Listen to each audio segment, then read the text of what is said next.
dabar aš trumpai, kaip jos veikia.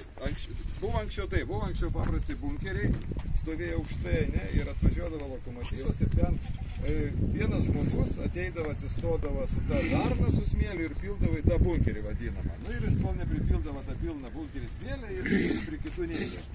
O po to, kai pasidarė tas projektas, tai čia dabar gaunasi taip. Grinai žmogus ateina vienas, jis paėmė ištraukė, šitą, kai tik ištraukė sistemą, Ruslanas pasakys, automatiškai iš tų bosų smėlis pasipilda į tos mažiukus bosus, ane? Ir kaip... Čia žiūrėjau. Ir tada jis įkiša į tą bunkerį, atidaro šitą ir smėlis eina, grinai pilasi smėlis. Tada, kai jis būna pilnas, kaip ir bakas, mašinai sustoja automatiškai ir nustoja veikti. Ir gaunas taip, kad darbuotojas vienas. O kaip jis nustoja, vienas darbuotojas sukiša visus tos nuodėlę ratą, jis jau užtraukė, būna pribėgti. Tai man kai buvo, kaip paklausiu darbuotojų, kaip šitas visą laiką, kaip klausiu darbuotojų, ar jums tinka naujota, ar netinka, tai šitas buvo, sako, šitą gerą. O kaip jis mato, kad užsipildė yra smėlinė pilna? Tai yra labai įdomus sistema padaryta. Yra matas umdelis, nutraukimas. Kada jau smėlis įsipildo ir jisai grįžta atgal į bunkerį, yra viduje davikliai bunkerį. Tai jis mato, kad jau grįžta ir atjungia smėlio padavimą į išmetimą. O aš galvoju, kad kaip prekykala žydai tą pajunta smėlį ir žastoja. Čia nėra jokio davikliai. Smėlis iš kur? Smėlis į Mikščių platformas yra 0,4 speciali frakcija. Smėliavimų tinka. Jo, čia tinka, labai smėliavimų tinka. Jo, dar kitkas dabar apie smėlį prisiminiau. Jo, kaip tai yra šitas lokomotyvas, aš dabar prisiminiau. Tai primat riedmenis, smėlis varatais turi... Čia matosi ratai sudėti. Reduktoriai kažkokie. Tai yra šyračiai, ten toliau yra varikliai. Tie, kurie šituose šyračius suka. Didelinis variklis gamina elektrą, o šitie yra elektriniai, kurie...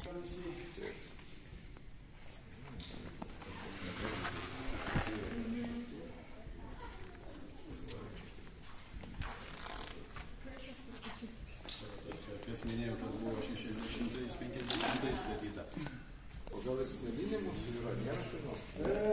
Kitose fotografijose. Tai čia kitą kartą, kai atėjai? Jo, kitą kartą. Arba išsiųsim paštuką. Kam mes noras? Tai žiūrėkit, mes jau tada į tą valandą nežinotą, tai jeigu jūs nieko prieš pratęsit, niekas neskuba per daug. Česnio valandą. Kaip? Jo, jau tada... Tada, kai aš reikuoju savo pietų kartą, tada kad jau geras teigė. Mes tada irgi reikuojame. Sakykime, tie du žibintai keliaus ant to garvežio, kuris stovi prie stoties. Nes dabar truputį ten jį gražinam, remontuojam. Vienas iš daužtas matęs. Ja. Abu daužti. Čia prietaisai tie va, irgi garvežiuose buvo naudoti. Manometrai, oro ir garo, slėgio. Pagal datas išgyvenę, tai jau irgi nemažai. 66. Arba tinukas autentiškas irgi nuo garvežio nuimtas. Tas, kas čia matot detalės nuo kompresorių, vožtuvų ir panašiai, tai čia irgi kas likę iš garvežių. Tie stiklai daugiau kažkiek. Stiklai buvo dedami į vandens lygio matavimo intarpus garvežių, sakykime, bakuose, kad matytųsi. Tai viskas kaip... Užspausti buvo, ne? Ja. Kaip tu žemėti? Ja. Ta prasme, ten buvo guminiai kokie 3 va taip eidavo, sakykime, bakas ten kelių kubų ir, sakykime, juose matydavo lygiai.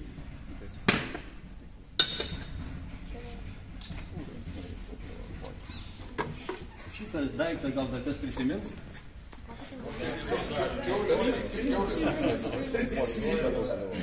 Nes irgi buvo naudojamas ir garvežiuose, nes kad žiemą reikdavo atšildyti ką nors. Bet va, gamyklinė pakuotė, tai ta paminė.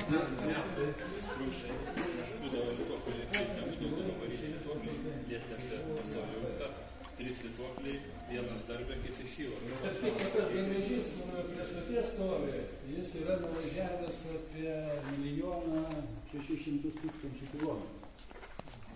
Per kokį laiką tiek? Nuo 40 ketvirtų metų iki 76 turbūt pastatymai. Per tą laiką nuvažiavo tiek. Praktiškai iki Metus po 50. 3 kelionės iki Mėnulio, kaip sakant. O tai čia, kaip jis atsirado čia, kad Radviliškį pasakė, čia jis gal priklausė, ar...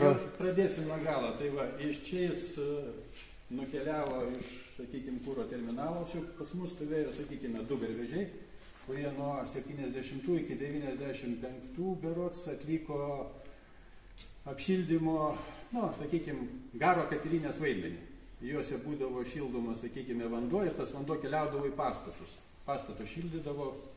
Garvežys buvo naudojamas, kaip, sakykime, katilinė mobilė. Tai va, sakykime, 20 metų dar atidirbo kaip katilinė. Po to jau, kai garvežių sezonas pasibaigė, dar 20 metų atidirbo kaip katilinė. Tarp kitko, va čia, kur praėjo netoli tos plovyklos, toks mūrinis raudonų plytų namas. Tai čia gyvena dar vienas iš paskutinių mašinistų, kurie važinėjo su garvežiu. Jam dabar berods 92 metai, tai sunkiai bešneka žmogelis. Kaip sakoma, bet yra važinėjęs, kaip sakoma, ir su tais, ir su anais, ir su šilumvežiais. Ir tokių žmonių Radviliškyje berods yra dar kokie 4, kurie pamena garvežius gyvai, kurie važinėjo su jais. Paskui ten dar yra kas iš Akalvių ir panašiai, bet tų mašinistų tik jau tiek darykė. Kolegos Kaune dar kažkada irgi čia prieš kelis metus bandė ieškoti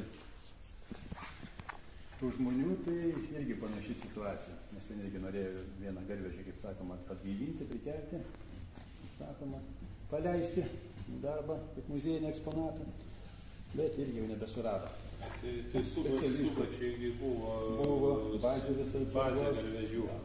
Ten galybė tų garvežių stovėjęs. Ir paskui išvažiavo, kaip sakoma, metalą. Dalis iš jų, sakykime, liko pasibarstę čia, sakykime, Šiauliai, Kaunas, Klaipėda, Vilnius. Kaip paminklai. Ignalina, jeigu kas buvote. Pionierių stovykloje. Irgi ten stovi vienas. Tarp kitko Subačioje, tai ten buvo ne tik garvežių, ten iki, sakykime, 95 metais. Ten iš Vokietijos atvarė, turbūt 10 ir daugiau, sakykime, taip, lokomotyvų M62, kurie dirbo ten. Ir juos ten paskui panaudojo, sakykime, kaip detalių atsargas. Naudojo iki galo. Ja, tai vat, kad tie garvežiukai vokiški po karo pasiliko čia, o kiti irgi sugrįžo po visų pertvarkų čionais. Tai va tas garvežys irgi ten, kur stovi, čia irgi dirbo kaip katilinė, paskui jį bėgiais nuvarė iki stoties, paklojo laikinus bėgius iki tos vietos, kuris dabar stovi, su kranu, kaip sakoma, per kėdę. Kiek ten tas svoris jo maždaug galėtų būti? 8 ar 9 tonos. Sakykime, kai tuščias, tai truputį gal lengvesnis, bet, sakykime, pakankamai. Su tenderiu, tenderis sveria kažkur apie 30 tonų, tai...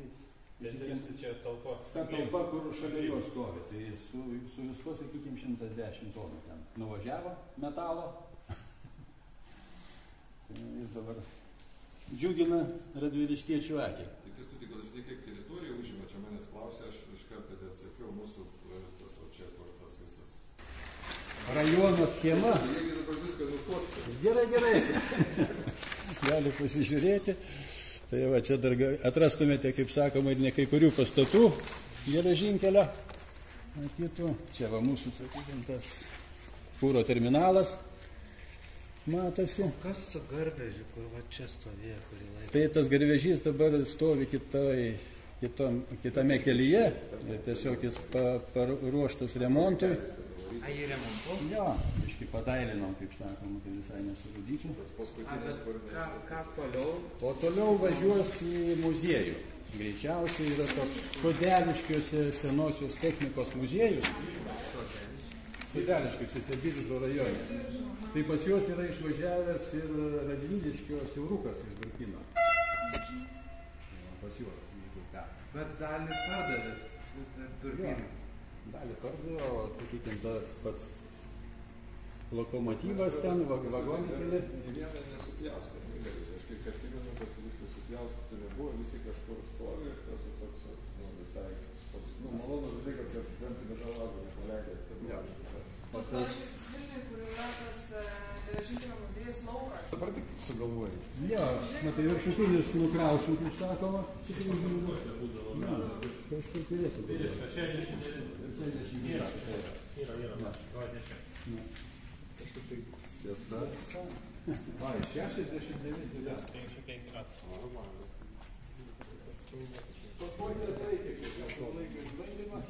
Tada truputį toliau dar, jeigu kojos laiko.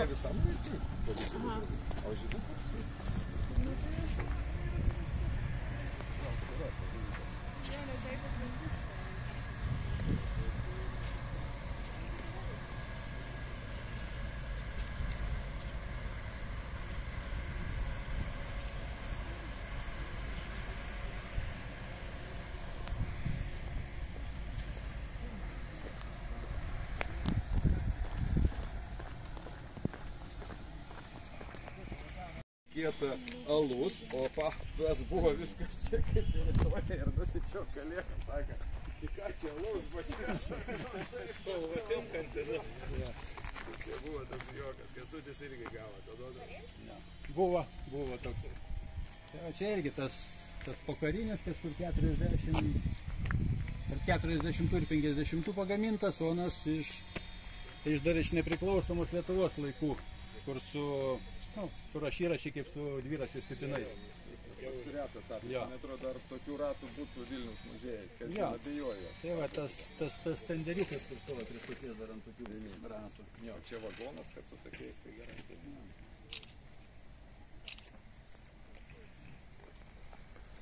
O kodėl, kai atidarius, kur tas tepimas, kažkoks vailokas būna įdėtas, ką tas vailokas daro? Sakykime, tas polsteris vadinamas. Vailokas kažkoks. Jo, tai jis ten būdavo apačioje, sakykime, toj dėžiai įmirkęs tepalo papildydavo. Tai jis kaip ir pasiduodavo kaip, sakykime, kaip tarpinė grandis, kad tam paviršiui tepti nuolat. Jo, sakykime, jis ir tas tepalas, sakykime, neišvarvėdavo, kaip sakoma, ne per daug pritepdavo per aširatį, bet pakakdavo tiek, kad nekaistų. O kad naujai įdėti, kaip, pavyzdžiui, viltinį, tai jis turėjo mirkyti karstam alyvai, kažkiek laiką laikyti, kad jis visas prasimirktų ir tik tai tada galėtų vaikišti. Ne tai, kad įdėjai ir... Įmirkti. Nesakykime, čia, kai tokių vagonų būdavo daug, tai čia, sakykime, tuose visuose parkuose būdavo atskira brigada.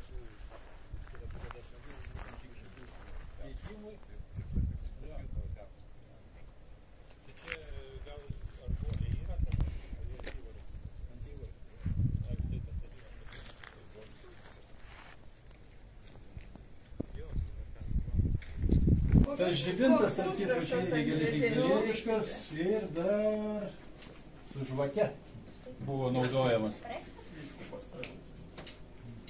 Čia, sakykime, keičiasi stiklo spalva viduje. Priklausomai koks signalas paduodamas traukinio mašinistui. Kuris čia prezidentas? Taip, nes čia buvo žodžiavęs ir Radviliškį, tai mes paskolinam kėdžių, kadangi šiek tiek pritrūko. Ir tas mūsų paskolintas kėdės pastatė prie kavos staliukų atskiram skambariukį, tai ten ir susėdo. Tai va. Galit pavartyti, jeigu ką, 39 metų. Taisyklės. Taip. Turiu šitą. Latvijos geležinkelio. Ja, turim. Čia, sakykime, ta knyga irgi to pačio autoriaus. Dar kitką, šitą nuotrauką daryta, pažiūrėkit, čia daryta iš oro balionų, tas Vidvinų tiltas. Čia darė ne tamsa. Tada buvo Grinai iš oro balionas per mobilą su mašinistu buvo susiekta, važiavo toks spėjas, o irgi, nu tai tu jau stoji, sustoji dabar oro balionas praskris, oro balionas žinioja sustoja, kad oro balionas taip panašiai praskrydė, ten jis gybė virvės, bet nieka buvo taip, Grinai gaudė tą vėją, praskrydė, pafotkina ir viskas. Galite prisėsti, jeigu ką. Kur tas jaunimas? Norit pasėdėti ant kėdės, kur prezidentas sėdėjo? Čia tu gerai, sugalvoji. Norit prisėsti? Rašyta to žmogaus, kuris 5 metus vadovavo geležinkelių komunikacijos departamentui. Ir išvežė pinigus traukiniu. Ne, čia jis rašė apie Snoro banką, kaip sakoma, bet tas pats žmogus paskui, kaip sakoma, ir prieš tai buvo parašęs šitą knygą. Tai gal paleisi Kęstutį? Dar ne. Prisėsti gal norite? Žmogus dirba, nori pasirodyti. Aš klausiu, kad pervežė, šitas, jo, čia tiek, sakant. Yra, ir daug, ir nemažai. Sakykime, Lietuvoje. Ta prasme, pačios gal tokių grandiozinių sprogimų nebuvo, bet tokie vietiniai, sakykime, priešimai tai buvo. Nes kai sprogsta pats katilas, tai iš ten lieka, sakykime, taip, nu kaip, įsivaizduokim, kaip skėtis, sakykime, yra, tai tik vietoj tų, sakykime, stipinų vamzdžių, taip pat priekyje styro ir viskas. Jo, aš esu matęs nuotrauką, tai įspūdingai atrodo.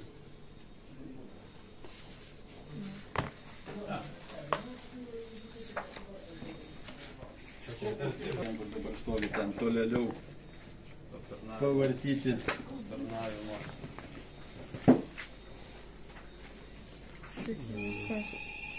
Nekreipti dėmesio. čia prieš gaisrinę, bet nekreipti dėmesio. Tai Kęstutį. Mantri 62 perėmė turbūt Kavkaskoje želėznėje darogė 47, o 62 turbūt čia jau perėmė. Taip supras galima.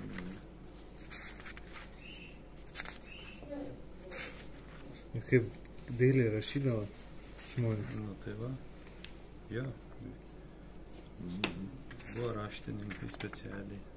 Jo, sutalpinti reikėdavo, ne? Gydytojas nedirbtų tokiam. Ne gydytojai rašė čia. Čia visi aptarnavimai surašiavo į Kavkaskoje, va, 53. Aptarnavimai čia turbūt surašyti. O jau Radviliškis prasidėjo.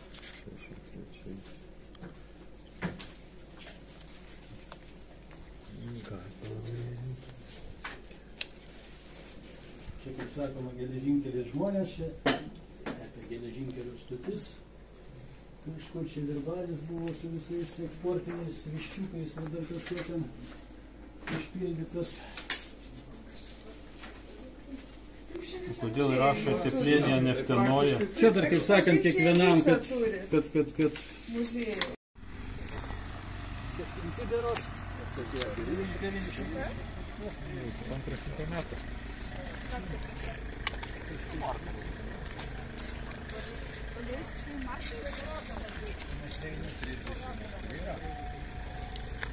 Kažkas naujausias. 1889. Tik. Na, tarp kitko šiandien kita mūsų geležinkelio stotis pastatyta kaip. Neatsimenu, rugsėjo mėnesį pradžioj kažkada ten. 71 metais. Sakau, su Nijolė ginčikas, kad greičiau pastatė. Kas anksčiau, ar ne pastatė? 1903.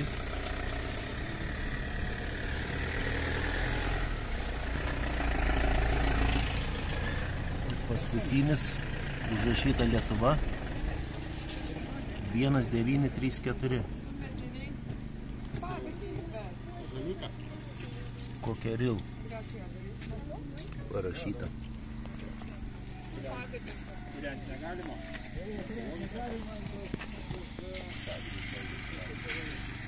O čia tiek eiliai lokomotyvų laukia užsipilti smėlio.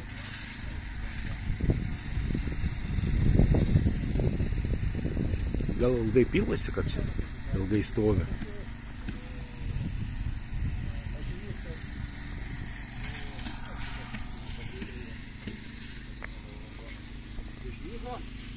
ugnikalnio manevras ir į Danijos upę, pro Aklakelį nuvažiavo į Danijos upę.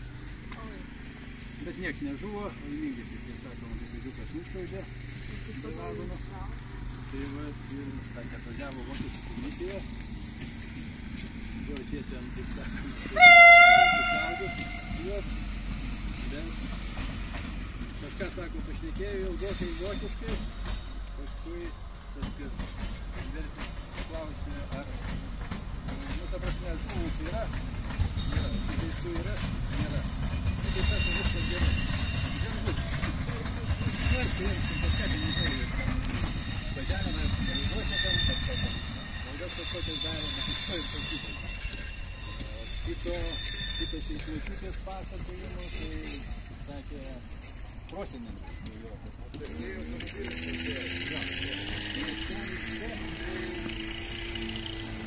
Kai Klaipėdos kraštas, kaip sakoma, sugrįžo į Lietuvą 20-aisiais, tai jo močiutė sakė, kad vaikel, sakė, prie vokiečio buvo geriau.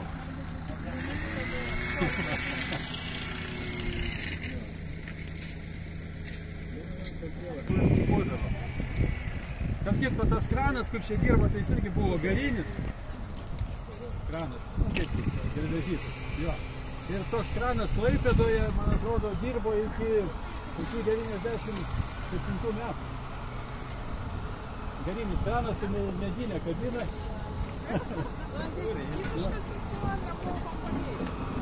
Tiesiog neapsimokėjo panaškai. Sakoma, jisai naudojo, kartą per savaitę. Tai ir Klaipėdoje, sakykime, ir, sakykime, tame visą Pamario zonoje, kur, sakykime, Vokietijai, Prūsijai priklausė. Tai ten turbūt iki 2000 metų dar buvo galima rasti metalinių padėgių štampuotų vokiškų. Tos prasme, nuošaliuose keliuose. Dabar jau viskas pakeista. Čia kažkur tai toj vietoje turėjo būti tas ratas, kaip keisdavo garvežius, ar ne?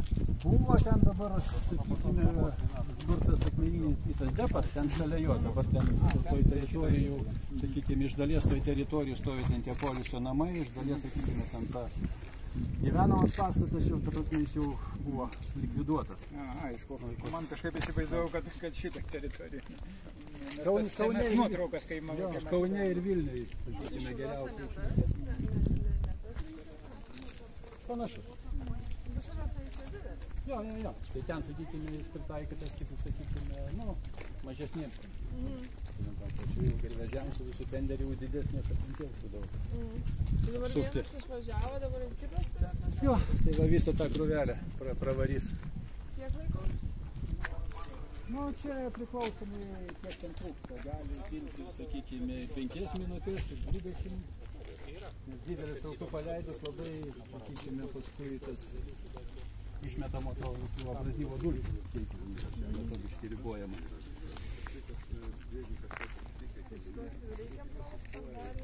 Dar. Čia dar matosi, kaip sakoma, kur stogus, kur neplautas, dar matosi skirtumas nuplauti, tai dar nereikia. Tas paskutinis turbūt Na, marsinė. ja. Važiavimas ir vienas darbas, o kito traukia, kad reiškia, kad nereikia bus sustoti. Kaip petardas sprogimas, automatiškai turi panaudoti visus starnius, kadangi priekyje yra traukinys. Čia kaip avarinė ženklas. Taip. Čia jeigu, pavyzdžiui, gestai jau nėra ten. Senai,